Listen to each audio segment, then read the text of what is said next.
Good morning, everybody. Welcome to Feedback Friday. This is where Tim and I review resumes, portfolios, whatever design asset you chuck in the chat. We will invite you up on stage. We will talk with you, learn more about your constraints, the context around you, your career aspirations, with an attempt of evaluating your design asset and then iterating and ideally making you a better or positioning you as a better designer. We do this every Friday if you're new here. Every Friday, 11 a.m. to 1 p.m. Pacific Standard Time. Everything I'm describing is also in the Q video feed, either below me, to the side of me, wherever I happen to be on your screen. A couple of caveats for you. There is also a YouTube link. Everything we're doing here is being streamed and recorded on YouTube, which means A, you don't have to write any notes. You can just go back and watch it afterward. But B, it also means that if you have any sensitive things that you don't want to share, you may want to censor them before we take a look at them. Your phone number on your resume, for example, could be an easy example of that. Besides that, Tim, I think I'm out of disclaimers. Our list of portfolio reviews today is, for the moment, real slim. We've only got 3 people here, which is rare given that one of them was 40 minutes early. So if you have an asset that you want to share and you haven't gotten a chance to before, I don't know that this is a better opportunity for you. I don't know that there are better opportunities for you than right now without also showing up 30 minutes early. Tim, how did Let's do it. How did last Friday go without me? It was pretty good. We had a great conversation. Some of the conversations that we had last Friday have actually inspired me and Nate vicariously. Nate's a part of it. We are going to be launching some design and AI education resources in the coming weeks ahead. We have some cool stuff that's coming down the road. Nate and I are both, I would say, expert to advanced to extreme expert sometimes with design and AI, and we have a lot of thoughts on using them, and we know that AI is very scary. So to help ease that, we're going to be doing some free materials that are coming out for this. And to be a part of that, if you want to see what we're doing, there is a email option you can join, and we'll be using that to kind of send out materials to the next when we get this thing going.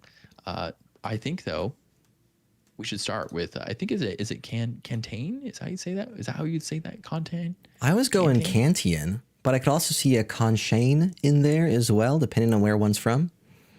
I'm so bad with names, guys. I'm so bad. I'm gonna invite you on the stage. Please tell us how to say your name correctly, and let's hear about some of your background. Hello there. Hello there. Can you hear me? Yeah, I can hear you just fine. So hello, Tim. I came last time, if you remember me. Yeah. So I'm actually in my final year of Bachelor of Design. So I study in Australia at the moment, and this is my first portfolio website that I made. It took like almost 2 weeks for me to make it, and you can call me Pradhiman. Pradhiman? Pradhiman, yeah. Okay, Pradhiman codes. Very cool. And then when we're talking about positioning for you, are you aiming for a front-end React developer position possibly, or are you more hoping for a UX designer position? Yeah, I'm actually hoping for a front-end position more. Like I'm primarily positioning myself as a front-end developer. But Okay. I have strengths in UX as well, so I'm also targeting those positions. Okay, cool. So a little bit of front end specialization with some UX background, or maybe some UX skills that you felt were also worth working on. So as we review your portfolio today, and maybe Nate will have a couple of clarifying questions, but just keeping in mind as we work through some of this, I would love to know what your goals are today, if that's to get a review of maybe your website landing section, if it's to get into a case study, if it's to talk about your exact strategy, and tell us more about some of that. So my goal for this session would be to get a review of my portfolio, and particularly it's about, so I've heard a lot of people say that there's some spacing issues in my portfolio, so I would like you to take a look at that. And other thing is also, yeah, about the case study structure. So Uh, I feel like it would be good if I could condense the case studies more. So I would like your help to, you know, break down my case studies better so I can condense it further.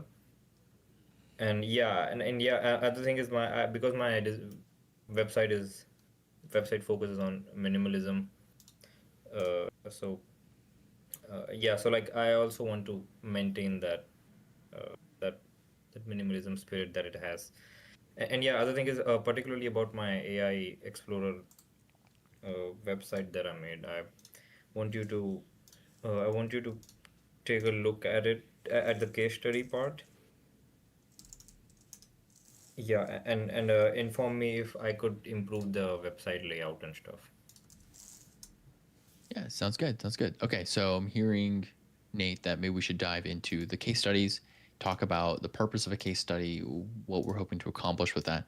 Do you feel good about that? That's sounding right to me. Yeah. Sure. Okay. I assume, is it under portfolio? Is that where your case studies are? Yes, and also, but is this session recorded on YouTube? Yeah, it sure It is. is. There's a link at the very top of the chat if you scroll all the way up, but I can just add it to the chat real fast right now. And feel free you can take a look at that recording afterwards so you don't have to take notes. Oh, okay. Thank you very much. Okay, so we got to your portfolio section, it looks like. I'm guessing these are these your portfolio entry points? Yeah, these are my case studies. There we go.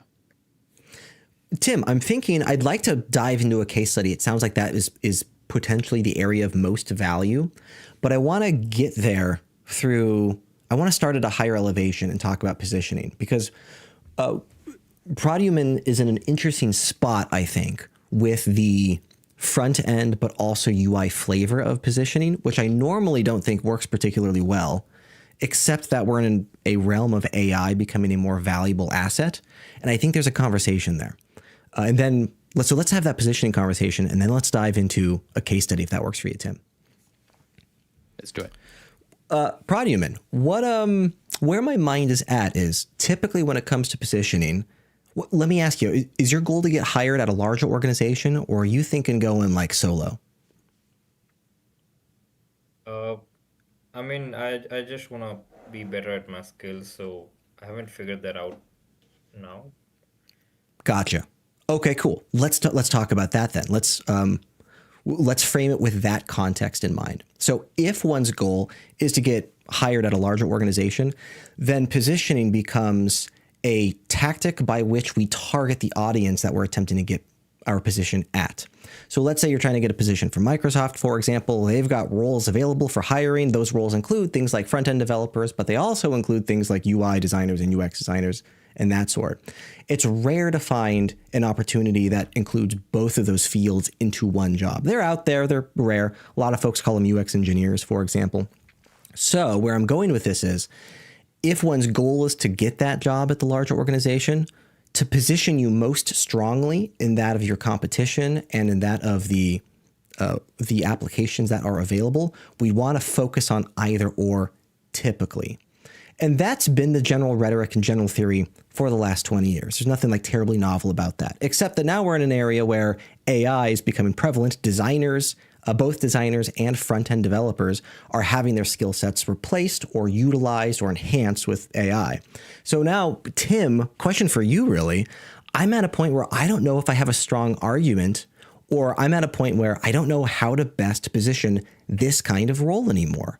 Do you have any insight there? And Produman, where I'm going with this is, once we figure out that positioning, we can then tackle your case studies with focus in mind. Yeah, I would still be of the opinion that we need front-end React developers and front-end designers and front-end developers in general. I'm still in the position that role has not gone away. I do think those who have expertise in the area are able to make the biggest gains from using AI, so to speak, right? Because they are able to guide and make judgment calls. But there's still a lot of intention that has to go into how you use AI. And if I was at an org that needed front end work, we're going to hire a front end developer. We're not going to hand the reins over to a designer or someone else to push code into prod yet, because there's still so much stuff that can go wrong from a security standpoint, optimization, and then just handling modules back and forth. So the code environment is still complicated enough that requires someone who's willing to take accountability and responsibility for that. So positioning yourself as a front end developer is still something you can accomplish reasonably. My perspective on that, though, is going to like how you would successfully position. I'm not sure because I'm not currently a developer. I'm not a front end developer. My point of view for front end developers is your strength is probably leaning on some of your background, some of the stuff that you've built, being able to show the quality of your code and talking about that. I don't know if a front end developer is going to be graded on their writing so much as they're going to be graded on maybe the quality of their website code, for example, and on the projects that they've helped to build. Even for designers, there's a level of like measuring a designer based on their work, and their portfolio is part of their work. And so that means you often spend time with what's the writing like, what are the buttons like, is the layout, does it make sense when you're going through here, is the right information there. For front end developer, I think probably a little bit less so on like certain decisions with regard to maybe visual polish, probably a little bit less on the information architecture, but a lot more on like, does this website work well? Are you showcasing the right credentials? Do you have projects behind you that you can point to that you're willing to talk about? That would be my foray into that area, Nate. Okay. So where, Pradyuman, where Tim and I are leaning then is there's still value in focusing on one of these titles over trying to focus on both of them. Is that where your mind is at, Tim? Definitely in terms of like if you're trying to pick a lane, it's way better to pick a single lane. Does this call for the mountain example, Nate? Oh, sure. Draw a little photo. I already have it up here. Yeah, so I already have it here. So when it comes to a lot of things, we talk about strategy. Strategy is just like a mountain, and of course, success is at the top of this mountain. And there are some times where two things will be in opposite of each other, to the point that you can't be on both mountains at the same time. Being on both mountains at the same time means that you're in the middle of those mountains, which is the valley, which, if you notice, is the lowest point of the mountain. So trying to claim two roles at the same time means that you are going to have to choose one of these mountains, or both, and then you could end up being various degrees of, you're 75% here, but you're much less noticeable in terms of like your actual, like, so this could be your developer stuff. This could be more of your UX item. And it's often stronger to choose one of these, to choose a side, to lean into that side, and then to let the other side possibly augment, to change the shape of and maybe improve that mountain. But trying to claim them both directly is probably not the strongest choice here. Nate, if that's where you're headed. Yeah, Pradyuman. So our mindsets are in the right place here. Tim and I are in the same place, at least. If jobs available out there are for front-end developers, they will have a priority of hiring front-end developer focused folks and not folks that do both things at a lower level, if that's making sense. How are you feeling about all that rhetoric so far? Is that making sense? I mean, yeah, it does make sense, and I have considered these kind of points before. And the thing is, like, the conundrum that I'm facing is like, I enjoy like all the aspects of design. So I like UX research. I am also into 3D modeling. So like, it's like, if you give me a 3D modeling project, I would watch a few YouTube tutorials and make something up overnight and present something the next day. So I like the entire design process, from programming to design. My main strength actually lies in UX design, but I really enjoy front end development as well. So I don't know where to go with this.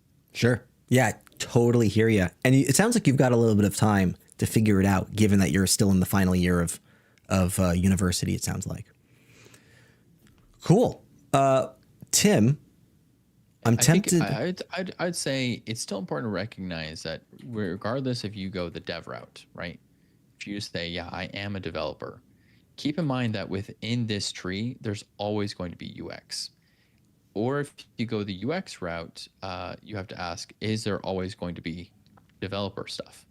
And it's possible that the way the future is shaping, that maybe development is becoming a better subskill for UX designers.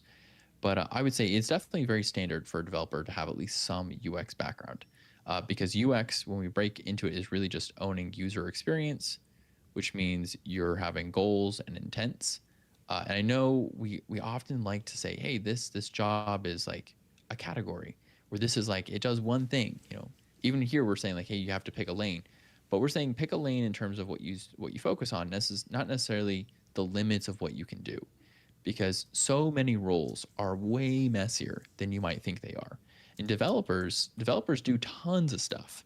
They're not required to do the same degree of UX or design that a UX designer dedicated would do, but that does not mean they do zero amount of it. So if you were looking at this in terms of like value, if you could say like, what is your alignment with a developer role? You could say, hey, I actually have, I have a lot of similarities with the developer role. I can check this box. I can check this box. I can check this box. Then you may look at like a designer role. And you say like, well, what do I have? Do I check all the boxes for this label to work? And then maybe do I have a few extra boxes that other people wouldn't have? The value, and then you can start to see like, yeah, I am either a medium, like I'm a very average, like 7 out of 10 developer, or maybe I am a 5 out of 10 designer. And then which of these mountains is bigger. Or maybe you're saying, hey, I'm actually a 7 out of 10 designer, plus I have a whole bunch of skills. I've got this whole sacred set of skills that most designers also don't have, which makes me a specialized, or what we call a niche designer. And then this says, hey, this is really cool, because this means not only do I have a pretty good mountain here, there's not a lot of other people on top of this mountain with me. So this means that this mountain is even better from a competitive standpoint. So when you're choosing this, I invite you to consider these things. Which of these do you want to be? What do you want like the lens of your work to go through? Which of them do you fit into better? And then if you were to say, I have skills that are kind of outside of both of these roles, which by the way, everyone in this call has so many skills outside of your traditional role. And learning to communicate what that specialty is like a lifelong skill. So, but everyone has a niche. Literally everyone has one. And learning to communicate that and lean into it is a tough skill. But once you can do it and you can figure out what your niche is, that strengthens you even further when you're deciding what your value proposition is. I'm going to stop there. Thanks, Nate, for making fun of my thing. Always. Pradyuman, how you feeling so far? How are you feeling about the direction of the conversation so far? Is this adding value to you, or would you like to dive right into a case study? Yeah, I would say definitely. I feel like it's definitely an important discussion to do before diving into the case studies. Okay, cool. Tim, I'm ready to dive into a case study. How you feeling? Let's do it. We'll be a little bit brief with it. I do want to point out that one really big thing is that the difference between a front-end developer and then a web development person is different. So I'm already noticing there's some like point of view and framing differences. And also like what I'm looking for in a UX design case study is so different from a developer's case study. And I'm not sure, which one would you like us to look at? Do you want us to look at your UX design case study or your web development case study? Could you look at both? We only have time for one today. So I would say, yeah, UX case study would be. Okay. We're going to do your case study. Now, Nate's probably going to take a gander through this, or he already has. I'll preface by saying the purpose of the case study is to outline an example and show how you are the greatest version of whatever role you're going for. So this case study should basically be one really big argument for understanding that you are a very, very excellent UX designer. And there's a bunch of frameworks that support this. One that I'm very fond of is just called the JJJ. It just says you need to have a jolt, I'm choosing a journey. There we go, journey, and then a jackpot. And the idea here is that you just have something that captures people's attention, right? Something that looks, it could be UI, it could be a good statement, something that basically says, I understand the reason that you're here. So this needs to be very aligned with the goals of a person. And you say, hey, whatever your goal is, I'm going to tell you everything about your goal. And then you say, here is the process. Let me take you along and now unfold how I answer your goal. And then at the end, the jackpot is, now I'm going to help you achieve your goal, right? And so you say, I have the secret to your goal. I will help you with your goal these different ways. Now let's accomplish your goal. So for a case study, your goal is, I am the best version of what you're looking for, right? That's generally the idea, right? So that you're a great UX designer, you're good at solving problems, etc. And this niches down into the job descriptions that you have, and so understanding what people are looking for, speaking to that very directly, and then showing your thinking along the way, making sure people feel like they can understand exactly how you're accomplishing that. And then at the very end, the natural conclusion would be they should feel like they could hire you, and they're going to solve because solves a problem.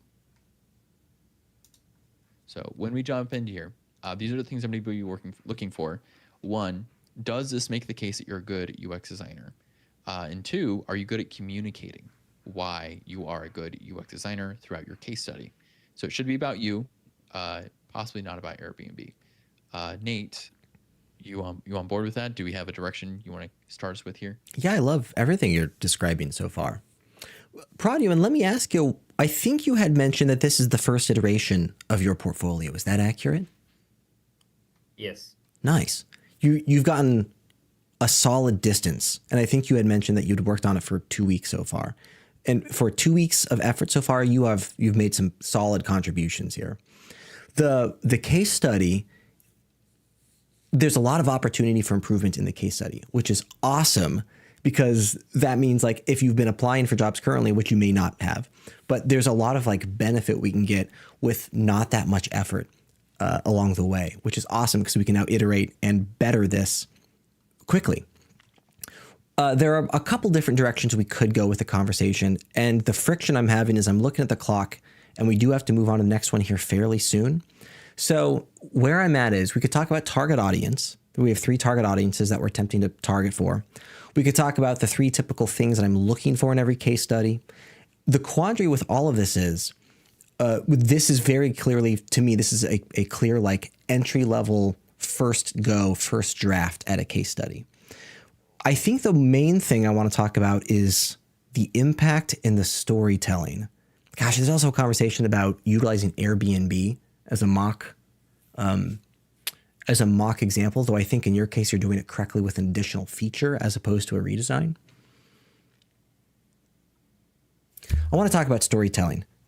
When all else fails, I want to talk about storytelling. And then I want to show you Notebook LM as a method of, like, beyond this call, you can iterate on your own. That's where I'm at. All right. Let's do it. Pradyuman, one of the quandaries we have with case studies is that nobody reads them. These are documents by which hiring managers and recruiters and future peers, they go to your case study, they click on the link, they scroll through it, and they do a lot of skimming. And that's it. There are some occasions in which a hiring manager will find a particular section that they like. They'll read that section, but then they'll go back to skimming afterward. So then the quandary becomes, how can one make a case study that is easily consumable for that of folks that skim? And this is where storytelling becomes such a heavy influence.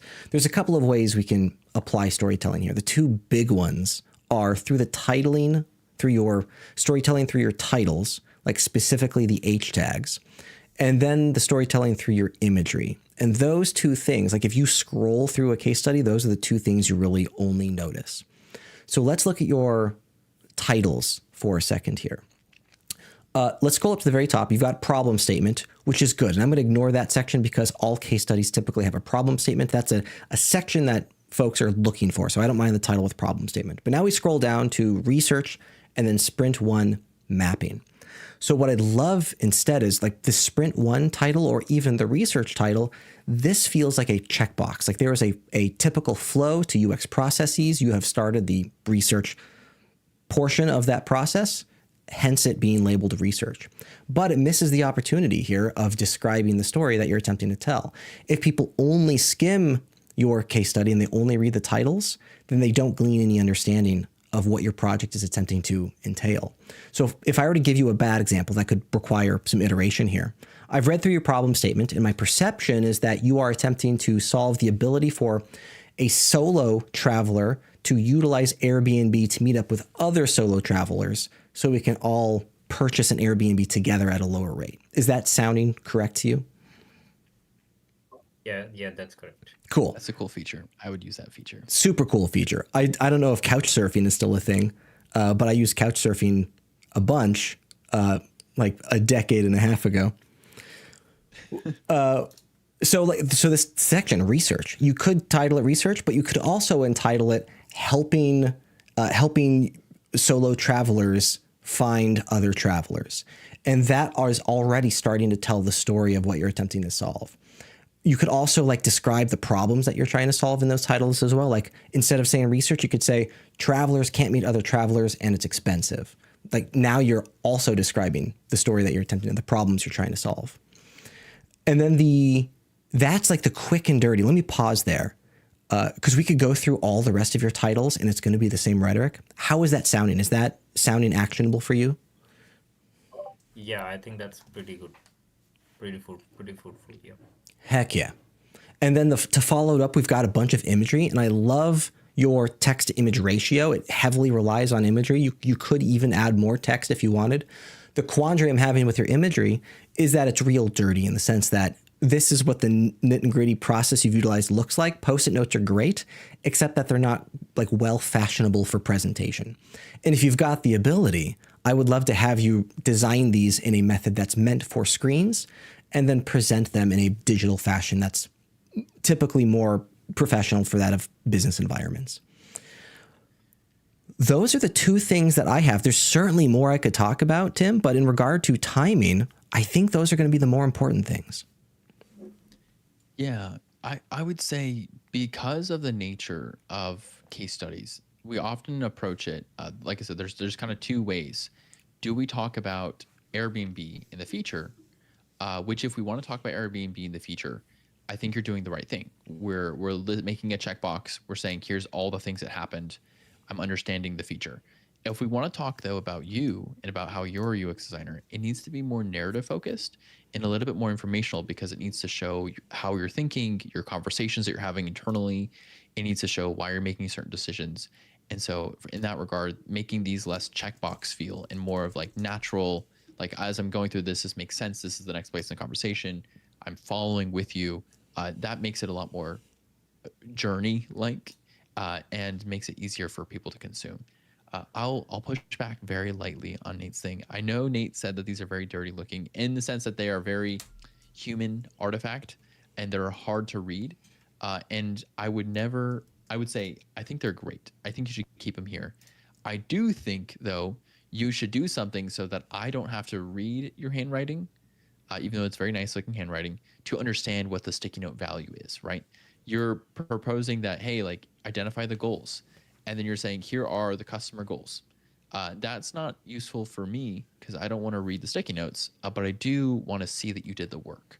And so if you use the image to prove you did the work, but then you also help me read quickly what the content is by explaining it, that ends up being a really good pairing here.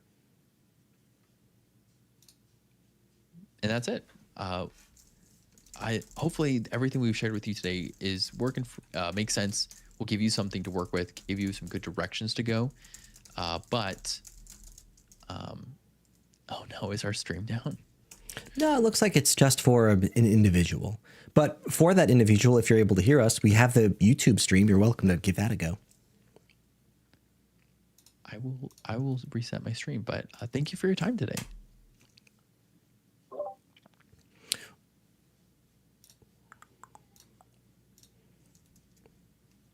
Okay, thank you very much.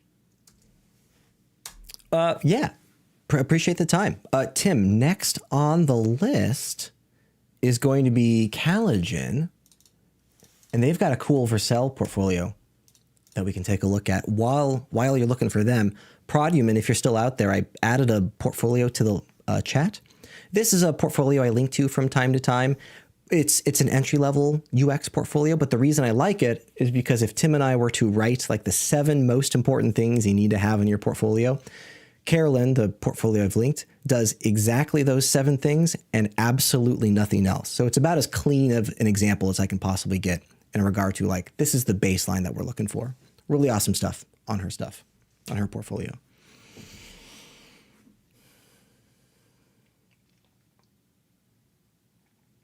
All right. I invited her up to the stage. Calijen, is that how you say it? Yeah, it's Janelica. All right. Janelica. Yeah, Calijen is my my work name. We used to have work names when I was at a boot camp. Yeah. Okay. Well, I'm excited to have you here, Janelica. I would love to hear a little bit about what your angle is. Like, for example, a little bit about who you are, what you're hoping to accomplish, and then maybe what you're looking for from us today. Okay, so I'm Janelica. Okay, for a role, I'm looking for an entry level role as a product designer. I think I prefer to work at a startup because I feel like you have more work to go and to do, and like there's more experience. I think, not sure.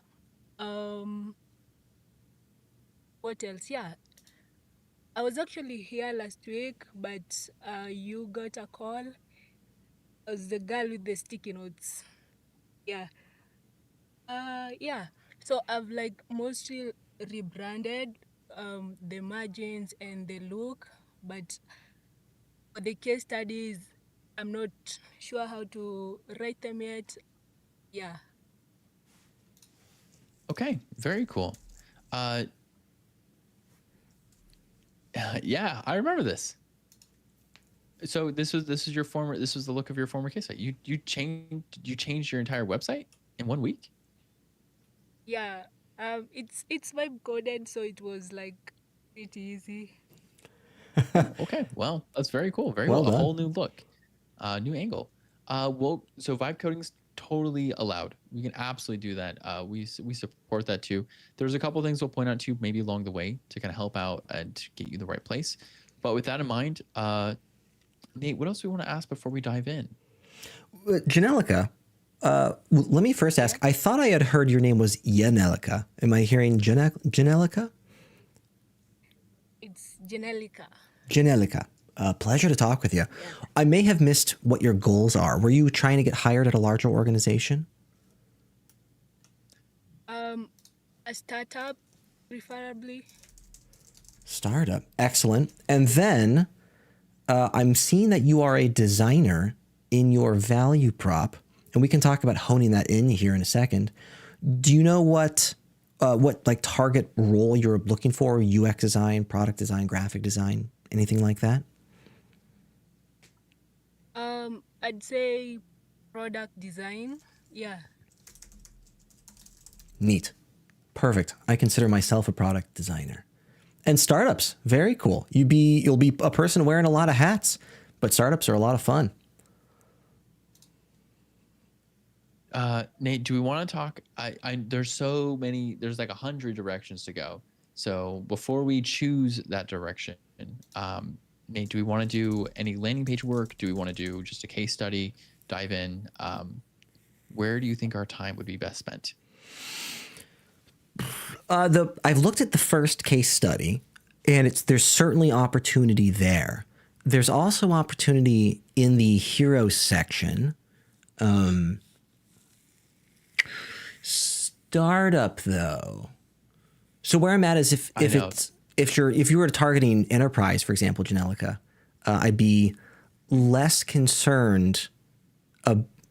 I'd be more concerned about your current value prop. But startups where folks have small teams and wear many hats, I'm leaning more toward like a generalistic positioning. I don't know. I don't have a strong opinion here. Tim, do you have a? How you feeling? Yeah, I tend to see startups as a place that benefits or suits more experienced or advanced designers, and it's not a good learning environment usually, because there's two kinds of startups. There are startups that are going to work, and then there's startups that are not going to work. And startups that are not going to work usually don't work because people aren't skilled in management enough, and they don't have the right business acumen to lead a business, because that's what it really is. When you're doing a startup, you're starting a business, and so you own a lot of hats, and there's so much pressure to do things the right way versus the fast way versus the way that gets results. And having the ability to look in the future, foresight you might call it, and to say what is the right choice long term versus what is going to work very short term, it takes time to develop that skill. And so startups, I just not to dissuade any from joining a startup, just knowing that you have to assume a certain level of responsibility and accountability to join a startup. And startups often are very underfunded. So you are typically saying, I will join you now. I will work extra hard for future profit. And so there are a lot of trade-offs that come with working at a startup compared to a traditional enterprise org, where you might have better mentorship, by the way, you'd have better leadership, you have people who know how to manage. It becomes safer in that regard and a better learning environment, even though it is a little bit more structured in how you enter a org that is enterprise-based versus a startup. So that's not to dissuade everyone. That is just to say, when you're approaching startups, there is so much more risk involved, and that is why they tend to burn through. They can burn through designers a little bit faster. So there's often more opportunities to join startups because it's more risky. So how do you feel about that, Nate? Is that too much of a downer? I feel like that was too much of a downer. No, I don't think that's a downer. And we can talk more about the team formations that startups more utilize. But the long story short here, Janelica, is that startups typically look for lower level candidates because budgets are a real constraint with startups until you get series funding and all that. The hurdle is in startup land, the majority of the designer's effort is better spent on like management, leadership, communication, which are typically skill sets that come with more advanced designers. Not to say that you can't target that. I think it's fantastic that you're wanting to target startups. We just want to position your skill set slightly differently than that of like enterprise. How are you doing so far, Janelica? Is that making sense, or is all this theory just too abstract, not providing value for you? Yeah, I think it's, yeah, I love that, like you told me, the reason I wanted to work in a startup is because I actually want to become an entrepreneur at some point. Yeah. Cool. Okay. Does that change my rhetoric at all? I don't believe so. I think all the same principles still apply. I think it does change what your long-term goals are, though. Here's what I would say is if your goal is to become an entrepreneur, which usually translates to I want to start my own business one day, I think then joining, you have two options, which is you can join a startup and you can look at how a startup manages stuff. The problem is that startups, usually their best payout is like after 8 to 10 years. So if you are comfortable saying in around 10 years, I want to start my own business based on the success of this startup that was successful, which you don't know it's going to be successful yet. You don't know yet.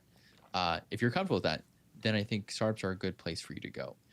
But there's also a lot of value in joining, a bigger company and seeing how does a bigger company work? What are the pitfalls of this company? What are they doing well? What's their structure like? And learning from that and then being able to apply it into your own entrepreneurial mindset. I would say most of the time when Nate and I are talking to people, we're talking to people who make design something of a career versus going the entrepreneurial route for self-starting, which is also a type of design, I would argue. You're still a designer.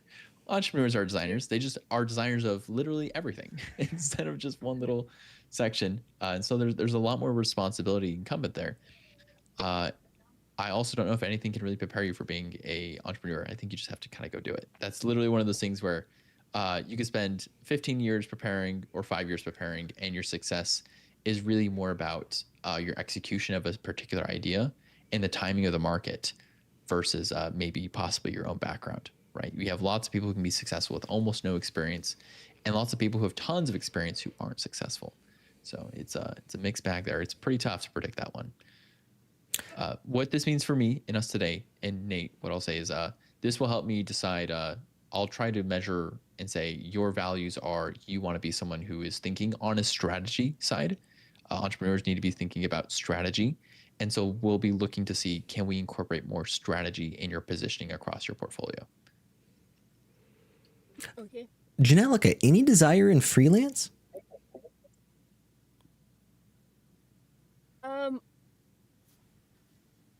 I don't know. I mean, I could do it, and I've actually, I did try, like, working, what do we call this site?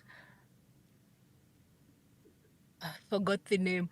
But then it was like really kind of difficult because everyone seems so experienced, and like there's almost zero opportunity for beginners. Yeah, so I gave up with freelance work. I understand. Yeah, if you are entering the freelance space for the first time through resources like Fiverr, it's a tough competitive market out there, typically to the lowest dollar, which is not a healthy place to be. Totally understand the frustration there. Okay, Tim, I want to dive deeper into a case study then. And I want to specifically look for skill sets that are more geared around facilitation, strategy, leadership, communication. Perfect. Is that the first one for you, or is that the second one for you? Janelica, let me ask you, which of these case studies do you think is the strongest? I'd say the first one, because it's what I've tried to polish by myself. The rest is just AI. I've not yet written them. Cool. Gotcha. Okay, so some quick insights. We mentioned a few of these in the past. Portfolios are often not read thoroughly early on in the interview process.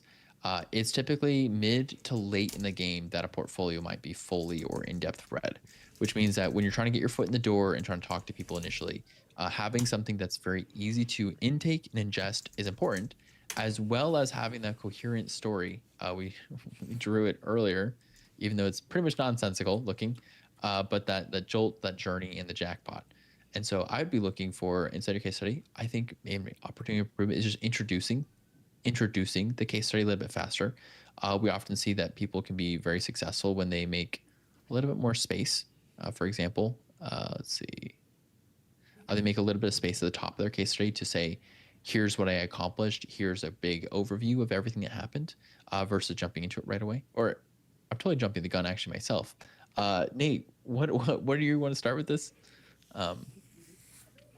There are some high-level things here we can take a look at. So, for example, I've got housekeeping on the list. I've got impact on the list.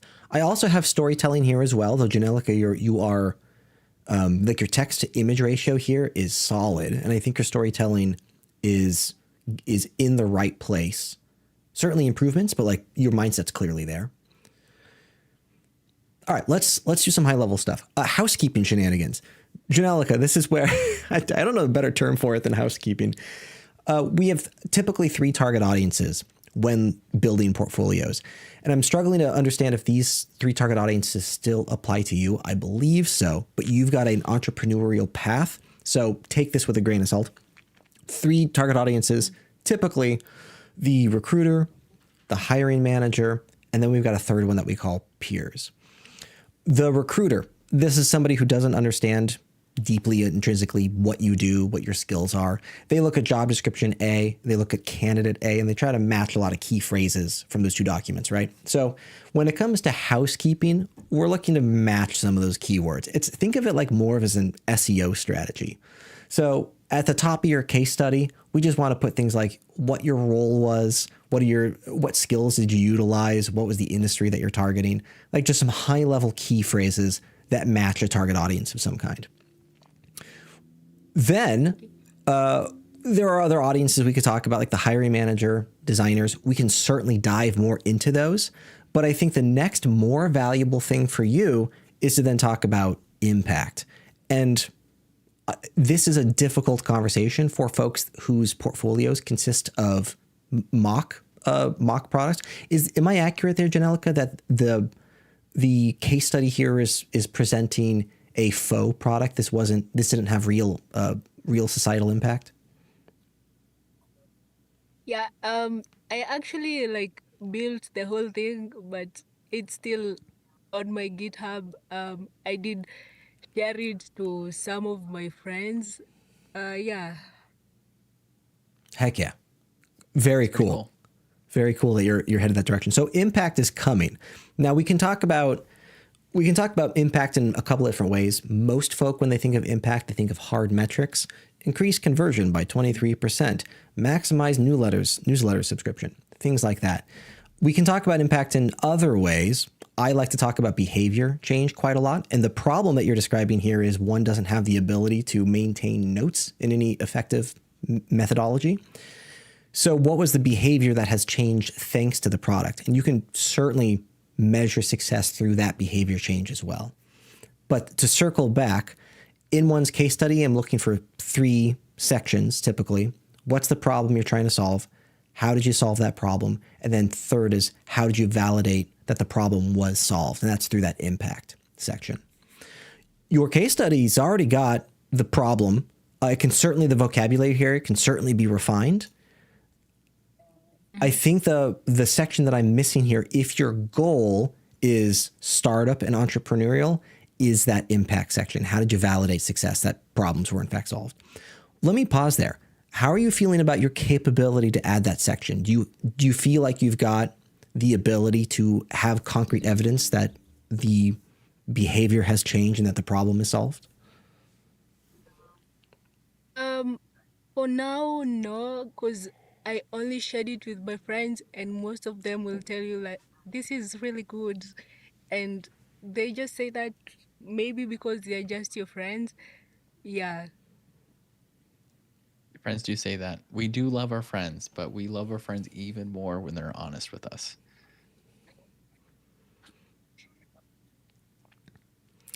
Measuring the impact sections are tough to write about when it comes to more mock presentations. Totally hear that. So this is where my typical speech would dive into how one validates behavior, how one notates what behaviors are changing. I don't know that we have the time to go into that conversation for this call, but just keep an eye out. The moral here is typically I don't think impact sections are as important for entry-level candidates, but for you specifically, given your career trajectory, I would love to dive into that impact as quickly as possible and being able to notate how you are validating that momentum is heading in the right direction. Startups specifically are going to require that on your portfolio. Tim, I've done a lot of speaking there. Yeah, I'm just going to augment what Nate was saying, which is something I'm looking for. I just wrote this out so we have a little bit more of a North Star for this. But when you're talking about a jolt, journey, and a jackpot, jolt hinges on introducing a topic effectively. And typically, you introduce a topic most effectively when you understand what the goals of the person are. And so I'm looking for, do you understand my goals? And does reading this fit my goal? Like if I read this, will I have accomplished my goal? And so that is, I think that's what I was hitting at the beginning is I'm missing a big part of like the introduction to this whole case study. There's nothing in here right now that tells me why I should read it and that I'm going to care about it or that it even fits my goals. And I think that if you can hinge that in and get that really in there with a section at the top or something to introduce something before even the challenge, right? When you're talking about like a good introduction, there's a thing called a abstract. You could look this up, but an abstract, it tells you the end, summarizes the middle, and summarizes the middle for you, right? And so it's like summarize, even we'll just call it summarizes the process. I'm looking for something that will tell me that the reward is for reading this as I get to the end. I know the end is what I'm looking for. Therefore, it's valuable for my time. And then I will choose to read or skim your case study. Nate's talking a lot about the journey, right? He's saying we just need some things in here that help me understand the pieces in the middle. You have a lot of this already in here. I think you could do a little bit more. I think you could show me more in this, right? You have a couple sentences for each item. Take me along the way. You said that you've built this. This is a real thing. Make me feel like I'm building it with you, right? Take me along the whole way. Show me some of the early versions of this. I'm sure it didn't work the very first time you launched it. I'm sure there were many back and forth chats with an agent or running it on your machine or even trying to publicize it online. Lots of things along the way. Take me along with you for some of that stuff. That is, take me along as long as it's something that I'm going to care about, which is the goals. Make sure it's always telling something about what the person who is reading this will care about, which in this case will be a recruiter, probably, or a hiring manager. So this means you need to show good keyword matching. You need to show that you have the right skills for the job description. So focusing your process on things that would say, hey, this person does have the right skills for this job based on our keyword matching and stuff. And then at the very end, bring it all together. Tell me what to do with this information. Help me feel like I really want to. I really want to choose what you're doing, and I understand now. You are valuable for this reason, and the natural choice is I want you on my team now. Now you should be a part of my team because I understand how you approach problems. I know that you can talk about things that I care about. You're caring about the same things, and that just brings it all together. So. Okay. I know it's a lot though. It's a lot of stuff. You're in a great, I think this is definitely like, it has the elements, it has the hallmarks of a great thing, which is you did a real thing. You have stuff here. It just needs some polishing on how you present that and help me to care about it just as much as you do. And just as much as the other people who are probably using this would care about it.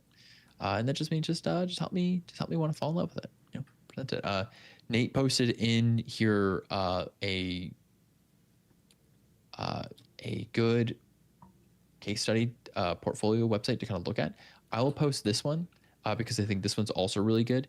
You'll notice that for her work, were you about to post this one here too, Nate? I'm literally looking at it right now because I think this dives more into the work that Janelica is wanting to target.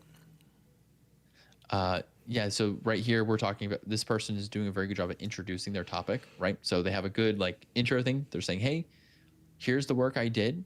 And we care about it because my team personally wants to reduce our friction and confusion. And so here's the reason I should care about this. If I read this, I'll understand how to improve reducing friction and confusion. And then going in here, it's the overview. So like, hey, here's the big thing. Here's what they did. They're very good at saying, I did this project, but it's definitely about me. It's about showing you why I'm the greatest designer of all time. And so they do a very excellent job of this. And so even going through here, you'll see that they bring you along the way. They help you want to fall in love with it. They help you understand exactly everything they were thinking about, all the problems they ran into along the way, and then choices.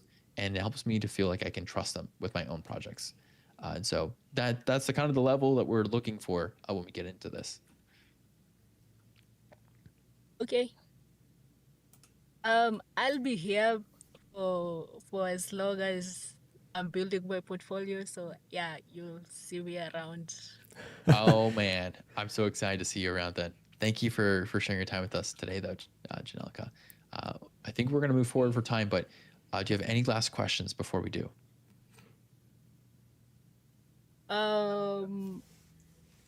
Is it bad if I don't have a LinkedIn account? The short answer is yes, because it's one way people will identify you and say, hey, is this a real person? And what do they like outside their website? The short answer, or the long answer, is it's complicated. I also noticed that, Nate. That was my very first thought when I was looking at this. I was like, this person's just like Nate. Nate, what is your... It's N.A. Bauer. Someone's been parking on my name for decades. I'm bummed about it. Oh, I don't know how to spell your last name. Nabaur. UER. Janelka, we're commenting that your hero section is reminiscent to that of my hero section. Yeah. I love it. It's perfect. Could not be better. 10 out of 10.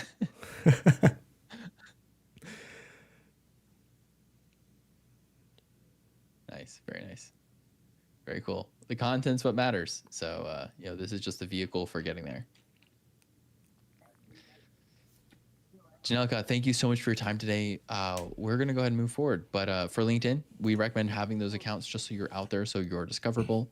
But it does get more complicated. We'll have to talk about it maybe the next time you're on here, which I look forward to. Okay. Thank you and bye. Take care. Tim, before you pull up the next one, this is where I have to adjourn.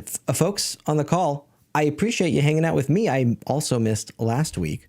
I will become back to full force next week. And then we've got a guest coming in 2 weeks from now. Tim, I'm off to my AI class in my local community college. We have it once a quarter, and I'm building my local network to...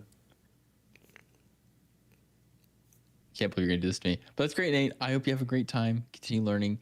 And just a reminder for everyone else who's joining here, if you're nervous or worried about AI and stuff, well, so are a lot of people. And Nate and I are trying to help solve some of that. So we are launching some resources in the near future to help kind of address that and to teach people how to use AI in design. And if you stick around for our after hours, we may even talk about it more today. Probably just a little bit, though, because I have an in-person event that I'm also hosting in Arizona. Arizona people, come hang out with me later today. Thanks, Nate, though. Appreciate you being here. Yeah, appreciate the time. I am going to leave the YouTube stream open for the folks watching the YouTube stream. You will know there will probably be several hours of just empty content at the end of all of this. Tim, that does mean, however, that I'll kick you out later. Yeah. You'll have to kick. You'll have to kick out both of my accounts. That'll be great. Does that mean... Okay, cool. Wait, hold the phone. Does that mean that when you kick me out, does it go back to generic Discord? Because then it's a little risky for YouTube. I have no idea. We get banned. Tim, good luck with everything. I'm going to leave the YouTube stream open. I'll trim it down later. I'm also going to leave the title card up so you've got the list of who's next. I will see you again in a week. See you in a week. Thanks. All right. Next up, let's get through this. We've got Samuel. Samuel, you're on deck. I'm going to invite you up to the stage. Samuel, if you tell us a little bit about who you are and what your goals are, we shall surely give you a good portfolio review. Hello, can you hear me? I can hear you. Oh, all right. Yeah, I'm Samuel, a product designer with over 6 years experience. Please give me a minute. Okay. Good to meet you as well, Samuel. Very pleased. Looks like we have a pretty good looking website here. Can you tell me some of your specific goals? You said designer. Is that a specific type of designer, though? I see you have product listed here. Maybe that's correct. And then maybe what some of your goals are for today, such as, are you trying to improve your ability to get hired? Are you looking for something? Tell me more. Yeah, so I joined last week for the first time, and I I wanted to, take a second look on my portfolio and see how someone else is going to look at it, right? Um, yeah, I'm a product designer. I work more with brands, with like in a full what should I call it, like a full-time role rather than freelance and stuff. And so what I expect when someone land on my page is see a lot of things that I've done and hopefully get hired with it. So while designing this portfolio, my goal was to do more of show rather than tell, because I understand that people do not read that much. So I wanted to have like a portfolio where you're able to see a lot of my design, right? And yeah, that's the goal. So I know there's a lot of content on the in the hero section, but as you can see, I have like a different sort of write-up for the mobile view, which is more like a trimmed down version of the details. So and yeah, just so I think that pretty much sums it up. Gotcha. Okay. So wow, this is a lot of stuff here. Okay. So when we're talking about positioning, when I'm landing on your website, it is introducing me to you, to the whole internet. And so I'm glad to see that I get to see you. Ta-da, we get to see you. We get to see your name. I'm not seeing your job title perhaps as largely as I want, although it's really quickly here in this follow-up. This is probably what I would take to be your most important sentence here, or two sentences, which is like your value proposition. One thing I'm glad that we're going to be able to talk about value propositions because we talk about them quite a bit. It's about time today that we talked about value propositions. And then as we're going through here, I'm seeing this is pretty much kind of like your story here. It's very much about you. It's showing all the stuff that's reason for you and where you got to where you are. And I think there's something kind of nice about this. It's very much like a human introduction, very much focused on Samuel the person. Um, let's see, and yeah, wow, it's an interesting affordance there. I don't know if I would have known that. And then we have a very long list of mobile apps. What would be some frictions you've encountered though? Is there anything that you're like not sure this is a good idea? Is there something you think is not working for you already? Where are your thoughts at on this page right now? Honestly, this is a new portfolio that I've not officially pushed it out yet, though I've gotten the domain name and all of that and started to apply to some opportunities, but I've not officially listed it and hey, this is my new portfolio. I used to have one, but one of the things that I noticed with that portfolio or some other portfolios that it focuses a lot on case studies, and case studies can take a while for you to, get everything comprehensively, right?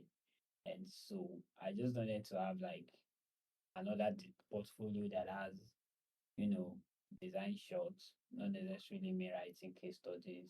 And also a section on my portfolio that is dedicated for case studies. So when you land on the page, you are able to see both my design and case studies and live projects. So that's like the idea behind this. About if anything is friction or anything, I honestly do not know yet. I noticed that you probably didn't see the light and dark toggle at the top, or maybe because I used a toggle instead of like a team, the sunlight at the in the nav bar. So there's like a toggle at the navigation point, so to change from light mode to dark mode. Um, just some little things like that. So yeah. Yeah. Okay. I did see it. Here would be my quick tidbits for you. Uh, we'll go open the playground again. We'll do a new playground over here. So when you're talking about your portfolio, right, it has to accomplish a certain goal, and you have to decide what is my goal for this website, right? If this is supposed to be a website that's like about you, just so you have it on the web, I think then it's like the stakes are very low, right? This is like a low stake, very easy kind of thing to do. It just has to basically prove that you exist. If this is to help you, for example, though, like get a professional role or to advance you career wise, you have to say, well, what is my career goal here? Do I want to join, like, for example, a large org? Am I going freelance? Maybe I want to go for something like super enterprise, right? Maybe there's an industry that you want to join. I don't know why I'm writing these all down. There's an industry maybe you want to join though. you really have to start filtering through these goals. And then each of these goals says, here's what I need to do on my website. Right now, when I read your current website, it reads very much as this first one, which is, it is about you. It's just about you. And when it's just about you, it doesn't really need to accomplish a lot. It just needs to show you're a real person. Here's a little bit of a description of who you are, maybe a little bit of your professional background. It introduces maybe some ongoing work you have, and doesn't really need to do a lot more. It doesn't do a lot more than that. That's basically the whole point of it. And then you can see here, you have your social connections. Maybe I could email you if I really wanted. And if that's your goal, I think you're meeting your goal. Is that your goal though? To just have a website that's about you? I think it's a bit of both, right? Like I said, this I wanted it to be more of a show than, tell a lot, right? And so when I see when maybe an hiring manager gets to the portfolio, I want them to see, oh, this is what Samuel has done. This is Samuel, and these are, if I want to check things on his designs, the design is right there without stacking them in some portfolio, in some case studies, as the case may be. And if they do want to read case studies, the case studies are also right there. So, Yeah. Well, I think part of the problem we're going to run into is exactly right here in this land of like, what is your exact goal here? Because your goal needs to match the goal of people you want to visit your website. You essentially connecting this to your users. And so the question is, who do you think is going to use? It's such a terrible you. There's a question for you is, who is going to be the user of this website, right? Is this going to be you apply to, for example, one example is you apply to a job and then a hiring manager will come and look at your website. Or is this like hey, I'm going to reach out to a founder, like a startup founder. And so that founder is going to come look at my website. Or is this going to be like, yeah, I'm on, for example, I'm on LinkedIn and I have a lot of like thought leadership on LinkedIn and people are like, oh, who is that guy? So it's just going to be people from the internet, random people from online who are just going to look at your website. There needs to be, I think here, you have to make a decision about who is your target user for your website.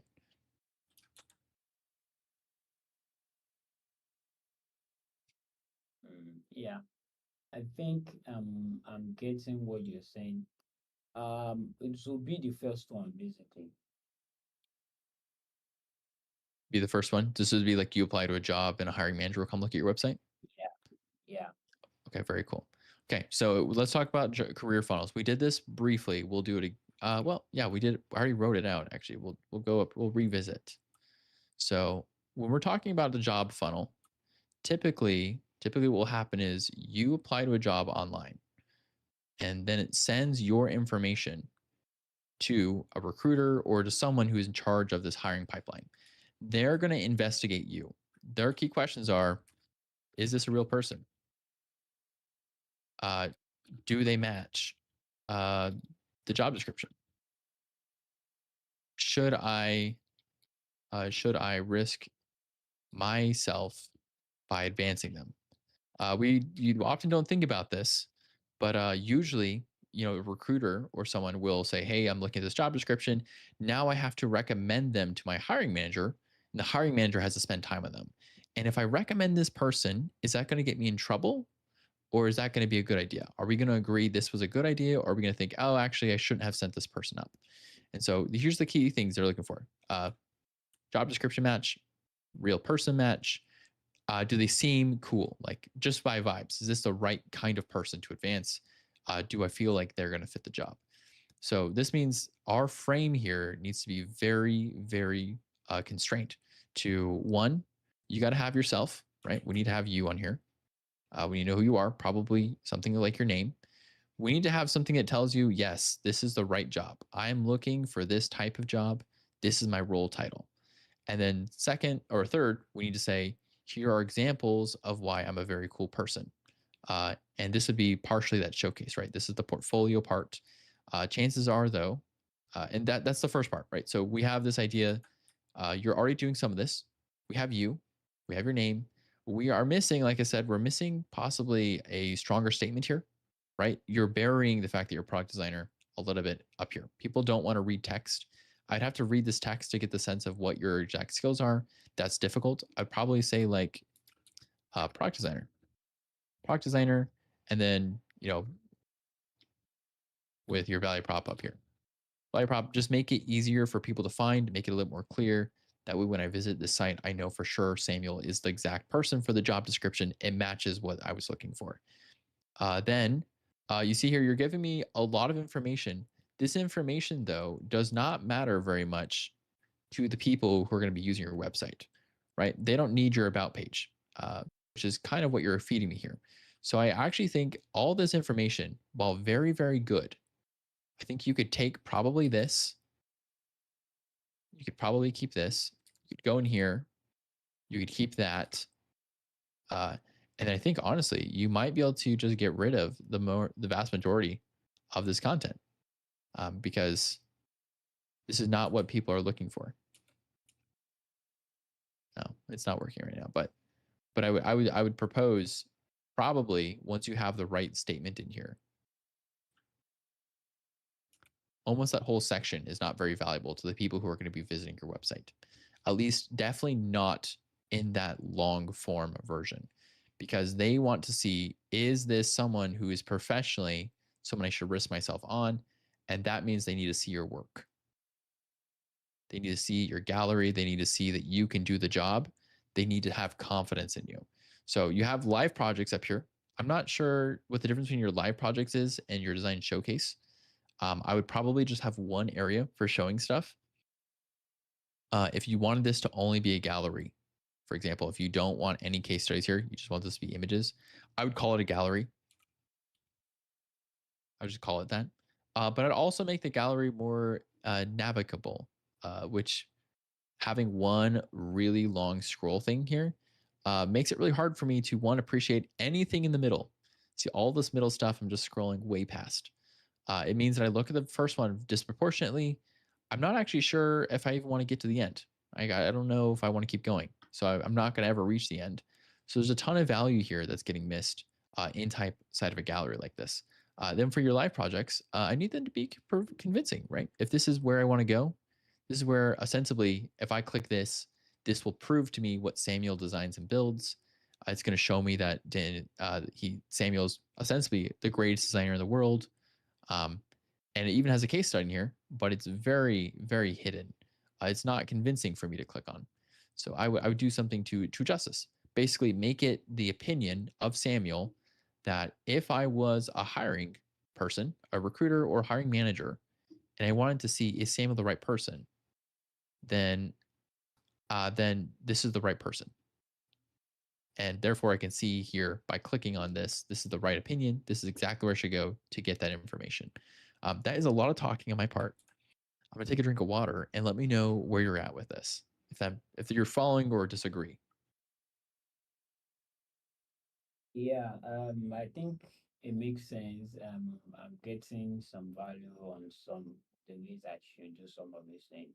Um, I think, like I mentioned, I'm also undecided on, having the long copy, right? Which is one of the reasons why, like I mentioned earlier, I have like a really shorter copy on the mobile version. So like if you check the mobile, maybe I should just keep that kind of same text length on the desktop. Uh, but one thing I think I have seen from this is that from some of the few interactions, because of the hyperlink that I have there, it's easier for them to click through some of those places that I've said I've worked, and they can easily just click on it and navigate to those websites. So I've seen people interact with it that way. Um, I mean, in the about me section at the top. So you so those links in different colors are clickable. So if a lot of people just click into it and they are able to get into it and like, okay, yeah, I think it makes sense. So that's one of the reasons why I'm thinking about keeping it. But I'm also undecided on whether to keep the text that long, or to probably move to the shorter version that I have on the mobile version to the desktop, if that makes sense.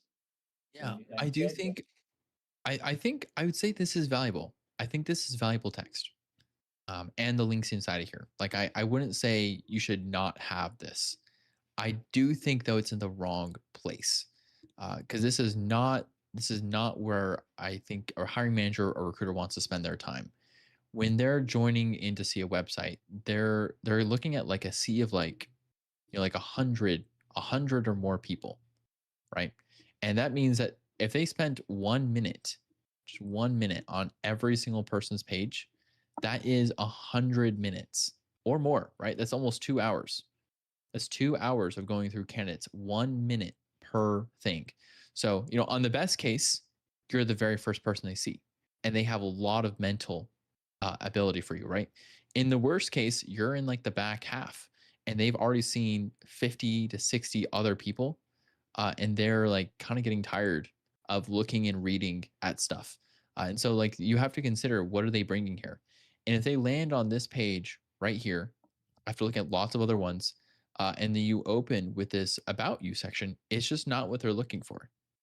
This is not going to be the thing that like hooks them. They're not going to read this right here. They're going to go through and they have 30 seconds to a minute maybe to say, hey, does this look like the right kind of person? Is this someone I want to recommend? Does their work look good? If I click in here, do I find what I'm looking for? Do they have the right case studies? Do they meet our requirements? Which means you have to make it as easy as possible for them to find the information that they're looking for. Your about section, I think you should put it somewhere else, whether that's an about page up here, right? A little page that goes to it as a page that is dedicated to about, or if you want to put the about maybe after the design showcase, keeping in mind that the showcase right now is too long to scroll through and people aren't going to want to scroll through this whole thing here. And then also keeping in mind that these would be these are the things that they want to see the most, these case studies here. This would be the item probably to spend the most time improving the narrative for and making it more persuasive to click on and helping me to understand that this is in fact the thing that I'm looking for. So for example, instead of calling it live projects, I would probably just call this work. Maybe you can even call it recent work. Recent work, since it is all pretty recent. You say recent work, and then instead of a title that says Flow Pilot Landing Page, Convo Hub, or Font Check, if you notice that all these titles aren't descriptive enough for me to know exactly what I'm getting myself into, right? Like Flow Pilot Landing Page, I don't know why I would click Flow Pilot versus Convo Hub. For all I know that these are very similar projects or they're very different. And I only have time to look at one of them right now. I would recommend changing this to something more descriptive. Instead of it being about the product, I would make it about the process that you've done. So, and the impacts. You might say like improving product acquisition via front end design, right? Or like landing page design or something like this.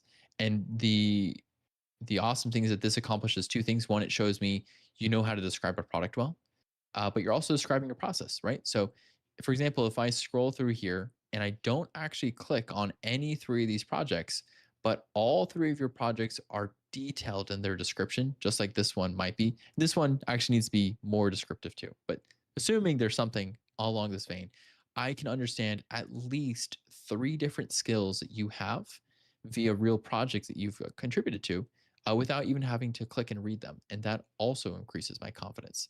It lets me scan your page quicker and still get the value that I'm looking for. Does that track for you, Samuel? Yeah, I think this is really valuable. This makes a lot of sense. One other thing I think on the mobile showcase being extremely long that I wanted to change was also to like add a load more after 10 um showcase, such that when you click on it then it loads the next 10. I think the only reason why this is the only one that has like a lot of images and screenshots, right? The web and the dashboards are pretty much small. So that's one improvement that I'm also thinking about, like making to the landing page before now. And I also see the value in, renaming those projects to sort of like show the value and the work that I've done, like communicating better to you know, make it how should I put it? Like make it attractive for whoever it is to want to click into and read into it. So I see value in that and probably move my about to another section on the landing page. So yeah, Gotcha. thank you for that. Yeah. I'll also offer some quick insight for you. Right now, the hero of your whole website is this gallery section. You're defaulting to mobile apps. I would anticipate that most people on your website are not going to scroll between these different sections. I'm imagining they're probably going to stay on the default one, which is in this case mobile apps. And so just giving you that heads up, whatever you think is your strongest work should be shown this way. So for example, I would fully expect this area, these projects to look like this, where you're showing me a very appealing image, then you're describing the process that you solved and the skills that you have for it, and then a little bit of the outcome. And so, for example, this feels very low priority. This feels very high priority. Additionally, if I was a hiring manager or designer who is interviewing you, one of the questions I'm going to ask you directly is I might click on this and say, "Hey, tell me what problem that you solved with this. Tell me what outcome happened with this." Otherwise, you're positioning yourself as a UI designer. It is good you looking UI. You've done UI work here. It looks clean, but I'm not convinced that this is attached to real users or a user problem that you can evidence with. And so I would be looking for you to help explain more of this, like what is the specific user story that you're solving here, which, for example, could be users face problems while at an Airbnb possibly, and helping users one feel confident and sure that they can go through here. And one item, you could show basically like making it very simple for categories, less cognitive load for users. You might want to talk about why don't you have an other category on here so people feel like it's a catch-all for seeing what categories you don't have. You might want to prepare some statements that help you explain the full user journey through some of these and attach them to not just UI but to also like the problems, the strategy, the thinking there. Samuel, thank you for your time today. Thank you very much. This has been really helpful. Okay, I'm glad to hear that. We try to be helpful, but we're not always. So it's good when people correct us and help us stay on track. We'll see you in the future. Yeah, thank you. Bye-bye.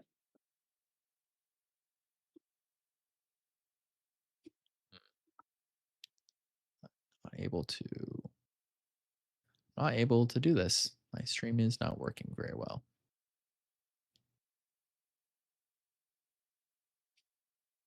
Okay. We're gonna jump on. I guess Samuel, I can't move you back to the audience. Hopefully Discord's not having a problem here. Looks like the next person is Kosi. Is that how you say that? Let me see. I actually have Mirrorball. Let me go through the list here, making sure I capture everyone just in case there's something missing. I have Samuel. On Abby. I feel like I might be disconnected from Discord. I'm gonna check here. Am I still present? Can someone in the chat let me know that I'm still here? Okay. Wow. I think Discord's having a moment. It's not saving some of my actions. We'll see if I can even invite people on stage right now. That's my loading sound. I think it's pretty good.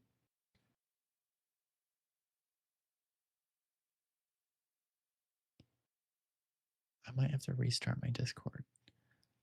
I'm going to bow out real quick and then I'll jump back in. See you guys in a moment.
Hey guys, I I don't know if this is working. Oh, things are so slow.